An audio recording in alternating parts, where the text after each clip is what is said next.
Praise lot. దేవాతి దేవునికి వందనాలు. ప్రభు నామమున మీ అందరికీ నా ప్రత్యేకమైన వందనాలు, శుభాలు తెలియజేస్తున్నాను. మీ అందరికీ కూడా ఈస్టర్ శుభాకాంక్షలు తెలియజేస్తూ ఉన్నాను. ఈ దినము కొరకు ఏర్పాటు చేయబడిన దేవుని వాగ్దానము లూకా సువార్త 24వ అధ్యాయము 5, 6 వచనాలు.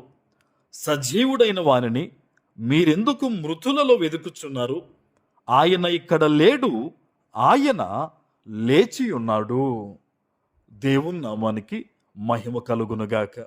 ఈ ఉదయకాల సమయంలో సర్వ సృష్టికర్త అయిన నీ తండ్రి నిన్ను ఆశీర్వదించి ఆయన బలమైన వాగ్దానమును, కృపను ఈ దినము మరలా నీకు ఇస్తూ ఉన్నారు. హల్లెలూయా. 2026 సంవత్సరాల క్రితమే ఆయన మరణపు ముళ్ళును విరిచి తిరిగి లేచిన సజీవుడైన దేవుడు. హల్లెలూయా, హల్లెలూయా.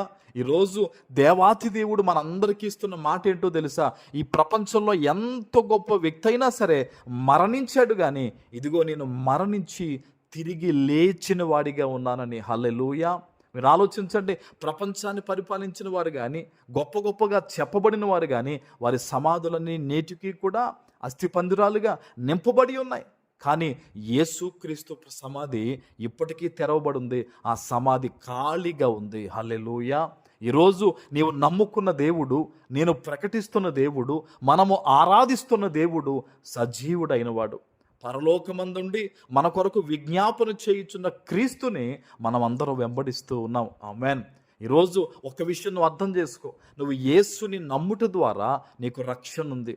నీవు యేసుని వెంబడించడం ద్వారా నీకు మోక్షం ఉంది. నీవు యేసు మీద ఆధారపడడం ద్వారా నీ మీద ఉన్న భారములు తొలగించబడతాయన్న విషయాన్ని ఈరోజు మనం అందరం కూడా జ్ఞాపకం చేసుకోవాలి. చాలామంది అనుకుంటారు, ఈస్టర్ వల్ల నాకేం ఉపయోగం, గుడ్ ఫ్రైడే వల్ల నాకేం ఉపయోగం, అసలు యేసు వల్ల నాకేం ఉపయోగం అంటారు.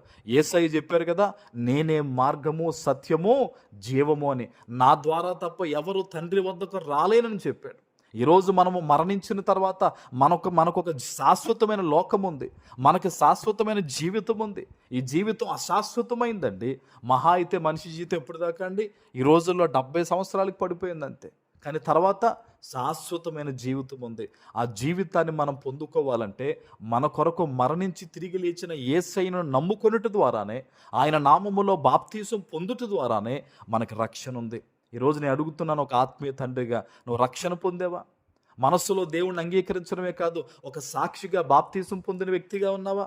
లేదా తర్వాత చూద్దాంలే, తర్వాత తీసుకుందాంలే అని అనుకుంటున్నావేమో.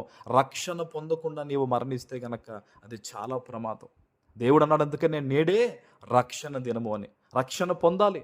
ఆయన నామములో రక్షణ పొందుకుని మనం జీవిస్తూ ఉన్నప్పుడు దేవుడు మనకు తోడై ఉంటాడు. శ్రమలను అధిగమించే కృప దయచేస్తాడు. బాధలను తొలగించి ముందుకు వెళ్ళిపోయే ధైర్యాన్ని దేవుడిస్తాడు.